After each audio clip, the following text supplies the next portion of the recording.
ভারতের অর্থনীতি নিয়ে নতুন বিতর্ক শুরু হয়েছে। কংগ্রেস নেতা রাহুল গান্ধী আজ বলেছেন, মার্কিন প্রেসিডেন্ট ডোনাল্ড ট্রাম্প ঠিকই বলেছেন, ভারতের অর্থনীতি এখন মৃত। রাহুল গান্ধী আরও বলেন, এই অর্থনীতিকে যিনি মেরে ফেলেছেন তিনি হলেন প্রধানমন্ত্রী নরেন্দ্র মোদী। এই কথাগুলো রাহুল গান্ধী শুধু সংসদ ভবনে বলেননি, নিজের টুইটার অ্যাকাউন্টে লিখেছেন।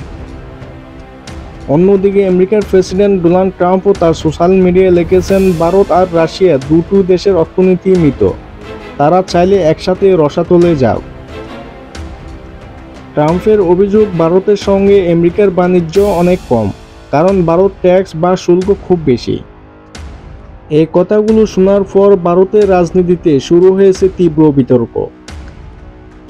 এখন প্রশ্ন হলো, আমেরিকার প্রেসিডেন্ট ডোনাল্ড ট্রাম্পের সত্যি ভারতের অর্থনীতি নিয়ে সঠিক বলেছেন, আর রাহুল গান্ধীর অভিযোগ কি মোদিকে চাপে ফেলবে?